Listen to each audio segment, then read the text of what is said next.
Hello friends, अस्सलाम वालेकुम। उम्मीद करता हूँ आप सब खैर आफियत से होंगे। आज मैं आपके साथ एक टॉपिक जो डिस्कस करने जा रहा हूँ कि रिसेंट जो डेवलपमेंट हुई है जिसने पूरी इंटरनेशनल पॉलिटिक्स को शेक करके रख दिया है और एक शायद हम इसको समझ सकते हैं कि क्या पता ये एक न्यू वर्ल्ड ऑर्डर को क्रिएट कर दे या एक नई बहस छिड़ गई है पूरी इंटरनेशनल अरीना में, इंटरनेशनल पॉलिटिक्स से में। जी हाँ, मैं बात कर रहा हूँ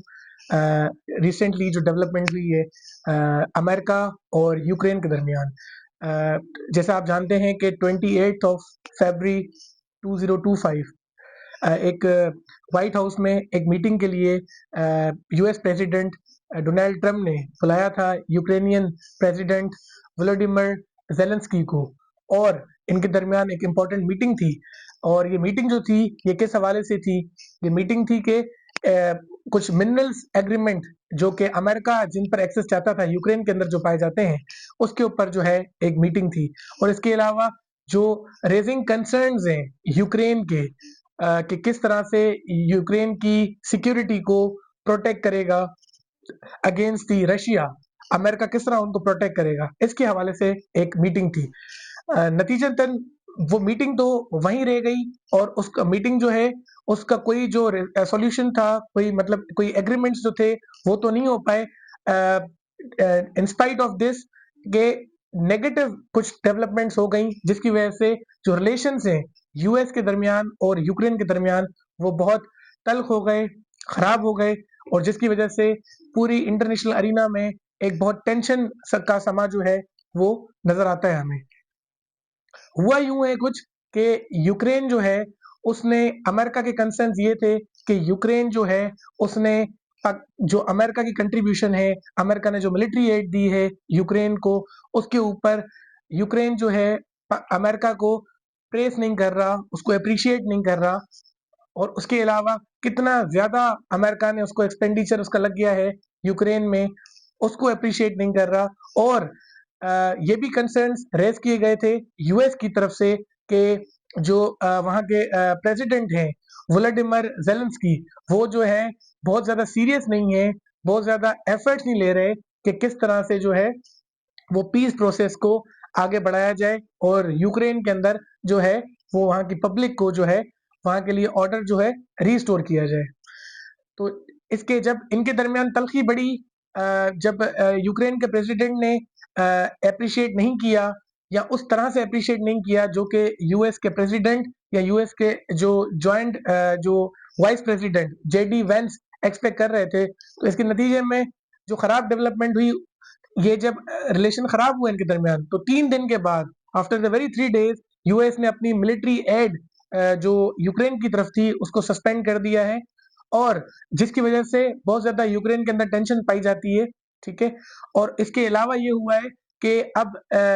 नया सॉल्यूशन, नया मेजर जो यूक्रेन ने लिया है, यूक्रेन के प्रेसिडेंट ने लिया है कि वो चाहते हैं कि टेंशन को डीएस्केलेट किया जाए, सीज फायर करवाया जाए, हो जाए। लेकिन अमेरिका ने अपनी क्योंकि मिलिट्री एड बंद कर दी है, तो यूक्रेन के अंदर और वेस्टर्न वर्ल्ड के अंदर ये कंसर्न्स पाए जाते हैं कि यूक्रेन के पास जो मिलिट्री एसेट्स या मिलिट्री कैपेबिलिटीज जो हैं, जो उसको अपना प्रोटेक्ट करने के लिए अपने आप को चाहिए और जो अमेरिका की तरफ से दी जाती हैं, वो सिर्फ 2 या 3 महीने, ज़्यादा से ज़्यादा 2 या 3 महीने वो चल सकती हैं। उसके बाद यूक्रेन इस कंडीशन में नहीं रहेगा कि खुद को वो प्रोटेक्ट कर सके against the expansion, against the aggression of Russia. Dear friends, before we dive deep into the topic, हमें पहले समझना पड़ेगा इसको, इसकी डिटेल में थोड़ा जाना पड़ेगा, इसके बैकग्राउंड में जाना पड़ेगा कि हमें इस टॉपिक को समझने के लिए इन चीज़ों को समझना पड़ेगा कि रशिया की जो रिसेंट डेवलपमेंट हुई है, इससे रशिया के ऊपर क्या असर पड़ेंगे, रशिया के लिए क्या बेनिफिट सिचुएशन है इसमें, ये जो ब्रेक थ्रूज हुए हैं। इसके अलावा हम ये देख सकते हैं कि what were the very reasons कि अमेरिका यूक्रेन को बहुत ज़्यादा सपोर्ट कर रहा था, इतनी ज़्यादा मिलिट्री एड दे रहा था। क्या इसके रीजन से अमेरिका क्यों इतना इंक्लाइन था यूक्रेन की तरफ, यूक्रेन की क्यों हेल्प कर रहा था? As we know, the world politics does not goes for the welfare aspects. ठीक है, वेलफेयर के लिए काम नहीं करती है कोई भी स्टेट, कोई भी रियासत इस जदीद दौर में। रियलिस्टिक पैराडाइम, अगर रियलिस्टिक थ्योरी को हम समझे तो हर स्टेट, हर रियासत सेल्फिश है, वो अपने वेस्टेड इंटरेस्ट और अपने पॉलिटिकल जो उनके मैनिफेस्टोज होते हैं या उनके जो एजेंडाज होते हैं उसके मुताबिक वो काम करती हैं। तो अमेरिका के क्या बेनिफिट्स थे यूक्रेन को स्पॉन्सर करने में, उसको सपोर्ट करने में? ये जो रिसेंट डेवलपमेंट हुई है यूक्रेन के लिए क्या पॉजिटिव जो है वो इसके लिए चीजें सामने आ सकती हैं या आएंगी इन नियर फ्यूचर? और इससे इंपॉर्टेंट बात ये है कि what was the very reason के 2014 में रशिया ने एनेक्सेशन की, अपनी फोर्सेस, मिलिट्री फोर्सेस वहां भेजी और वहां पे जो है वो अटैक किया यूक्रेन के अंदर। तो इसकी अगर डिटेल में जाते हैं हम, तो सबसे पहले ये चीज बनती है कि हम जानते हैं कि रशिया जो है वो कभी भी नहीं चाहता था कि वहाँ पे जो है कोई जो यूक्रेन है वो किसी भी तरीके से नेटो में या यूरोपियन यूनियन जो एक अलायंस है यूरोपियन कंट्रीज का, वेस्टर्न कंट्रीज का, उनके साथ इंडल्ज हो या उस अलायंस में इंक्लूड हो या इन्वॉल्व हो। तो यही रीजन है, इसकी वजह से क्या हुआ कि इन 2013 में हमने देखा कि जब यूरोपियन यूनियन कंट्रीज के साथ एक डील होने जा रही थी यूक्रेन की, तो जो जो वहाँ पे प्रो रशियन प्रेसिडेंट थे जिनका नाम था विक्टर, उनको वो जो है उन्होंने रोका। मॉस्को के प्रेशर की वजह से उन्होंने यूरोपियन यूनियन के साथ यूक्रेन को डील करने से रोका, और बाद में जब प्रेशर बढ़ा वहां की जनरल पब्लिक का, तो वो वहां से भाग गए, जिसके नतीजे में वहां पे नए प्रेसिडेंट जो है वो आए, नए लीडर आए वहां पे जो कि प्रो वेस्टर्न गवर्नमेंट्स थे। और इसी के साथ साथ फिर क्या हुआ कि जब रशिया ने देखा कि अब तो ये नेटो की तरफ चला जाएगा यूक्रेन, या ये यूरोपियन यूनियन के साथ मिल जाएगा, तो अब उसने क्या किया कि वहां पे क्रीमिया, जो कि स्ट्रेटेजिकली बहुत इंपॉर्टेंट समझा जाता है रशिया के लिए, तो उसकी वजह से जो है रशिया ने वहां पे क्रीमिया के अंदर अपनी मिलिट्री फोर्सेस की बेसिस पर वहां पे अटैक किया और क्रीमिया को अपने कंट्रोल में ले लिया। नेक्स्ट जो रशिया ने डेवलपमेंट की यूक्रेन के हवाले से, वो ईस्टर्न यूरोप को डिस्टेबलाइज करने की कोशिश की, और वहां पे सेपरेटिस्ट मूवमेंट्स मॉस्को ने, रशिया ने लॉन्च करवाई, जिसमें ल्यूहान्स्क और डोनेट्स्क जो एरियाज हैं ईस्टर्न यूक्रेन में, सॉरी, तो उसमें जो है वहां पे सेपरेटिस्ट मूवमेंट लॉन्च की गई। डियर फ्रेंड्स, क्रेमलिन को जब एनेक्स कर लिया रशिया ने, तो नेक्स्ट डेवलपमेंट जो रशिया ने की यूक्रेन के हवाले से वो ये थी कि ईस्टर्न यूक्रेन के अंदर जो लोहानिस्क और डोनेटस्क के जो एरियाज थे ईस्टर्न यूक्रेन के अंदर, उसमें सेपरेटिस्ट मूवमेंट रशिया ने यानी मॉस्को ने लॉन्च करवाई, और अपेरेंटली ये फीलिंग दी, वर्ल्ड को बताने की कोशिश की कि हम वहाँ पे प्रो रशियन जो पब्लिक है, पॉपुलेशन है, उसको प्रोटेक्ट कर रहे हैं। हालांकि मेन रीजन ये था कि यूक्रेन को रोकना था, यूक्रेन को डिस्टेबलाइज करना था, ताकि वो नेटो की तरफ या यूरोपियन यूनियन की तरफ आगे ना बढ़े। इसके साथ जो अदर मोटिव्स थे कि क्यों यूक्रेन में अटैक किया रशिया ने, वो नेक्स्ट रीजंस ये हैं कि पॉलिटिकल कुछ मोटिव्स थे रशिया के। रशिया नहीं चाहता था कि जो हिस्टोरिकल लेगेसी, जो हिस्टोरिकल रशिया की ग्रेटनेस है, और उस ग्रेटनेस को कैसे वो प्रोटेक्ट कर सकता था। रशिया के नजदीक ये चीज इंपॉर्टेंट थी कि जो पॉपुलेशन वहां पे रहती है यूक्रेन के अंदर, उसको प्रोटेक्ट करने से ही बहाल हो सकती है रशिया की हिस्टोरिकल ग्रेटनेस। तो ये पॉलिटिकल मोटिव था। इसके अलावा कुछ इकोनॉमिक इंटरेस्ट या इकोनॉमिक मोटिव्स भी रशिया के थे यूक्रेन में अटैक करने के हवाले से। वो ये थे कि यूक्रेन को एक ट्रांजिट की रूट समझा जाता था, कि जो गैस, जो रिजर्व गैस के या गैस जो है एज अ एनर्जी रिसोर्स, वो जो एक्सपोर्ट करता है यूरोपियन कंट्रीज में, वेस्टर्न कंट्रीज में, उसके लिए ग्रेट ट्रांजिट रूट जो है रशिया को जो है वो यूक्रेन प्रोवाइड करता है। डियर फ्रेंड्स, अब हम बात करते हैं कि what were the very reasons. ये तो डेवलपमेंट हो गई कि रशिया ने इन्वेजन कर दी, क्रीमिया को अपने कंट्रोल में ले लिया, और कुछ एरिया ईस्टर्न यूक्रेन के भी अपने कंट्रोल में ले लिए। लेकिन क्या ऐसे रीजंस थे कि अमेरिका जैसा सुपर पावर कंट्री, वो जो है उसने मेजर्स लिए, उसने इतनी ज्यादा heavy military add, military capabilities provide की यूक्रेन को? जी हाँ फ्रेंड्स, ये जो यूएस का मेजर था, ये जो यूएस का स्टेप था, ये फ्री ऑफ इंटरेस्ट नहीं था, बल्कि इसमें यूएस के बहुत सारे अपने इंटरेस्ट शामिल थे। नंबर वन जो यूएस का इंटरेस्ट था वो ये था कि वो काउंटर करना चाहता था रशिया की एग्रेशन को, रशिया के एक्सपेंशन को टुवर्ड्स दी वेस्टर्न कंट्रीज। तो रशिया ने अमेरिका नहीं चाहता था कि किसी भी तरीके से रशिया की एक्सपेंशन हो टुवर्ड्स द वेस्टर्न कंट्रीज, और यूक्रेन को वो फ्रंट लाइन स्टेट समझता था कि जिसके ज़रिए वो यूक्रेन को सपोर्ट करके और रशिया को मिलिटरीली और इकोनॉमिकली जो है डिस्टेबलाइज करेगा या वीक करेगा। सेकंड जो रीज़न था यूएस का यूक्रेन को सपोर्ट करने के हवाले से, वो ये था कि क्योंकि अमेरिका को दुनिया के अंदर सुपर पावर या सुपर पावरफुल कंट्री समझा जाता है, तो अमेरिका ये ज़रूरी समझता था कि जो वेस्टर्न जो वैल्यूज़ हैं या द जो डेमोक्रेसी की जो एक पॉलिटिकल सिस्टम है जिसका पायनियर जो है अमेरिका को समझा जाता है, तो अमेरिका ये समझता था कि वेस्टर्न वैल्यू या डेमोक्रेसी को प्रोटेक्ट करना बहुत ज़रूरी है, और इसीलिए इसको प्रोटेक्ट करने के हवाले से या प्रोटेक्ट करने की मोटिव से अमेरिका ने सपोर्ट किया यूक्रेन को। नेक्स्ट रीज़न जो अमेरिका का यूक्रेन को सपोर्ट करने के हवाले से था, वो ये था कि अमेरिका चाहता था कि वो स्ट्रेंथन करे नेटो के जो मेंबर्स थे, नेटो की जो ऑर्गेनाइजेशन थी जिसमें मेनली अमेरिका और वेस्टर्न यूरोप के कंट्रीज शामिल हैं। इसके अलावा अमेरिका चाहता था कि ग्लोबल सिक्योरिटी जो है, जिसका पायनियर समझता है, जिसका सोल कस्टोडियन समझता है अमेरिका अपने आप को, उसको प्रोटेक्ट करना था। क्योंकि अमेरिका ये समझता था कि अगर यूक्रेन में किसी तरह से पूरा कंट्रोल, पूरी एक्सपेंशन हो गई रशिया की, तो नेक्स्ट जो रशिया का टारगेट होगा वो बाल्टिक स्टेट्स हो सकते हैं, जो कि फॉर्मर जो है तारीख में, हिस्ट्री में रशिया के कंट्रोल में रहे हैं, या उसके जो सोवियत यूनियन थी उसके मेंबर्स रहे हैं। तो अमेरिका किसी भी हवाले से नहीं चाहता था कि रशिया जो है उस पर कंट्रोल यूक्रेन पे कर ले और यूक्रेन के बाद फिर नेक्स्ट बाल्टिक स्टेट्स पर कर सके। तो इसलिए अमेरिका जो है वो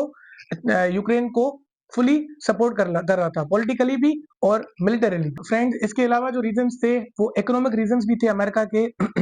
यूक्रेन को सपोर्ट करने के हवाले से। इकोनॉमिक रीजंस ये थे कि आप जानते हैं कि अमेरिका के अंदर बहुत ज़्यादा लिक्विफाइड नेचुरल गैस यानी एलएनजी के रिजर्व्स पाए जाते हैं, और अमेरिका नहीं चाहता था कि यूरोपियन कंट्रीज जिसकी हैवी डिपेंडेंस है गैस के ऊपर जो कि रशिया प्रोवाइड करता है, अमेरिका समझता था कि यूक्रेन को सपोर्ट करने के बाद वो जो है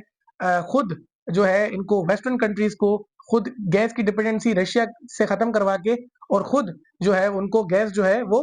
प्रोवाइड करेगा वेस्टर्न कंट्रीज को। इसके अलावा पॉलिटिकल मोटिव्स भी थे अमेरिका के रशिया के हवाले से।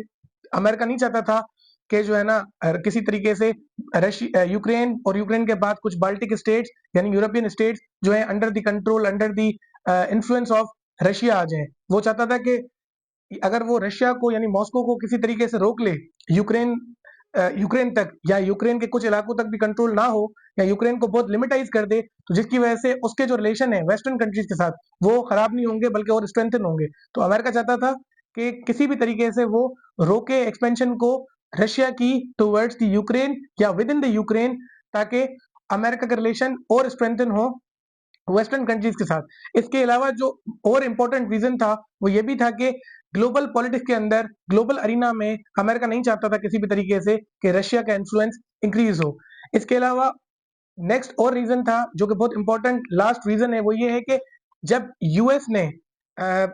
सपोर्ट किया मिलिट्री एड के हवाले से यूक्रेन को, तो वहां की जो आर्म इंडस्ट्री थी, आर्म्स एंड एम्यूनिशन की इंडस्ट्री थी, या आर्म डिफेंस के जो कॉन्ट्रैक्टर्स थे अमेरिका के अंदर, उनको बहुत ज्यादा प्रॉफिट हुए, क्योंकि बहुत हैवी अमाउंट में, हैवी क्वांटिटी में जो military arms and ammunition provide किए गए अमेरिका की तरफ से यूक्रेन में। तो जिसकी वजह से जो ओल्ड स्टॉक पाइल्स थे, जो ओल्ड वेपन्स थे, जो बहुत heavy stock American arm industries के अंदर पड़ा हुआ था, वो उन्होंने वहां पे भेज दिया और न्यू प्रोडक्शन जो है आर्म्स की करना शुरू कर दी, जिसकी वजह से काफी ज्यादा हैवी बेनिफिट हुआ अमेरिका की जो आर्म इंडस्ट्री है या जो डिफेंस कॉन्ट्रैक्टर्स हैं वहां के, उनको बहुत हैवी बेनिफिट हुआ।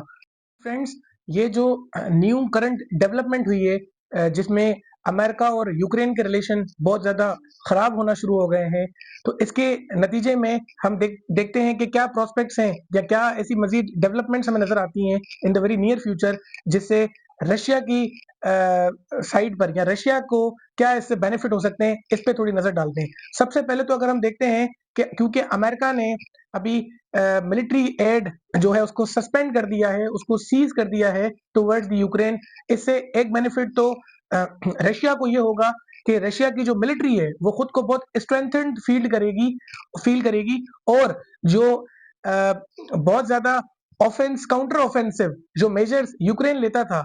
Against the expansion of Russia in Ukraine, वो अब नहीं ले पाएगा यूक्रेन। सेकेंडली, यूक्रेन जो है अब वो इन वन वे और अदर इस कंडीशन में आ जाएगा कि वो फर्दर एक्सपेंड करे अपने आप को यूक्रेन के अंदर। थर्ड जो प्रोस्पेक्ट नजर आते हैं जो कि रशिया की फेवर में है फॉर श्योर, वो ये है कि रशिया जो है ये इसको बहुत इजीली सिचुएशन को मैनिपुलेट कर पाएगा या उसका वेस्टर्न वर्ल्ड में भी काफी हद तक जो है इन्फ्लुएंस इंक्रीज होता हुआ हमें नजर आएगा, क्योंकि जो नेटो अलाइज हैं या वेस्टर्न कंट्रीज का जो नेटो ब्लॉक है वो जो है अब उसमें से कुछ कंट्रीज जो हैं वो नेटो को छोड़ने की बारे में सोच सकते हैं, या जो यूनाइटेड फ्रंट था वेस्टर्न कंट्रीज का अगेंस्ट दी रशिया वो हमें पॉसिबल है in the very near future वो ब्रेक हो। कुछ कंट्रीज ये देखें कि अब नेटो में रहने का कुछ फायदा नहीं है, या अमेरिका जो है जो मेन पॉइंटर समझा जाता है नेटो में भी, लेकिन अब वो इस कंडीशन में नहीं है या इस डिजायर में या विश में नहीं है कि वो वेस्टर्न कंट्रीज के जो मेन जो प्रोटेक्शन है, उनकी जो सॉवरेनिटी है या उनकी जो प्रोटेक्शन है वो अमेरिका नहीं कर रहा। तो उसकी वजह से वेस्टर्न कंट्रीज अब फर्दर ये जरूरी शायद ना समझें कि वो इस नेटो ब्लॉक का हिस्सा रहें। फर्दर और सिचुएशन इस तरह भी खराब हो सकती है अगर जर्मनी या फ्रांस जो कि मेन कंट्री समझे जाते हैं वेस्टर्न ब्लॉक्स के, यूनाइटेड फ्रंट के, अगर वो किसी तरीके से भी हेजिटेट होते हुए नजर आए, थोड़े ल्यूकवार्म नजर आए कि वो यूक्रेन को हेल्प करने के हवाले से, तो फर्दर मजीद सिचुएशन बहुत सीरियस या कंटेंशियस हो सकती है यूक्रेन के लिए। फर्दर जो बेनिफिट नजर आते हैं रशिया के हवाले से या रशिया की फेवर में, वो इकोनॉमिक और एनर्जी के बेनिफिट्स हैं कि जो अगर हम देखते हैं कि अगर जो वेस्टर्न कंट्रीज हैं वो अपनी रिलायंस जो है या डिपेंडेंस टुवर्ड्स दी यूक्रेन अपनी गैस एनर्जी के हवाले से कम कर देंगे, तो रशिया बिल्कुल आगे अपने आप को फोर फ्रंट पे लेके आ जाएगा और न्यू एनर्जी डील साइन करेगा वेस्टर्न कंट्रीज के साथ। वेस्टर्न कंट्रीज जो हैं यूक्रेन को सपोर्ट करना बंद कर दें तो उसके नतीजे में भी क्या होगा कि बहुत अच्छे रिलेशन डेवलप करना शुरू कर देगा Russia with the western countries. इसके अलावा जो और गेन हमें और बेनिफिट रशिया की तरफ आते हुए हमें नजर आ रहे हैं वो ये है कि प्रोपेगेंडा या साइकोलॉजिकल बेनिफिट हमें नजर आता है कि जो रशिया को इन रिसेंट डेवलपमेंट से हो सकता है या होता हुआ नजर आ रहा है, वो ये है कि दुनिया में अभी तक ये समझा जाता था कि अमेरिका जो है वो वेस्टर्न ब्लॉक्स का हमेशा के लिए साथी है और उनको वो प्रोटेक्ट करेगा, उनके सिक्योरिटी या डिफेंस के जो भी मामलात हैं वो उनके कंसर्न्स के बारे में बड़ा सीरियस है। लेकिन अगर अमेरिका यूक्रेन का इस कंडीशन में साथ छोड़ देगा मुकम्मल और रशिया को फ्री हैंड दे देगा कि वो जाए और अपने आप को एक्सपेंड करे यूक्रेन के अंदर और टोटल कंट्रोल कर ले, तो ये सिचुएशन जो है वो बड़ी अलार्मिंग होगी। अमेरिका के लिए भी हो सकती है कि वो ग्लोबल पॉलिटिक्स के अंदर या वर्ल्ड अरीना के अंदर अपनी जो क्रेडिबिलिटी है वो अमेरिका लूज कर देगा। इसके साथ साथ फर्दर जो हमें एक रशिया की तरफ जो हमें रशिया का जो वेट है वो हैवी होता हुआ नजर आ रहा है। ये जो अमेरिका और यूक्रेन के दरमियान जो रिलेशंस खराब होना शुरू हुए हैं वो ये है कि हम देखेंगे कि अगर अमेरिका जो है वो किसी भी तरीके से यूक्रेन को कंप्लीटली छोड़ देता है, जिस तरह उसने सस्पेंड कर दी है अपनी मिलिट्री एड को टुवर्ड्स द यूक्रेन, तो इससे क्या होगा कि रशिया की पावर जो है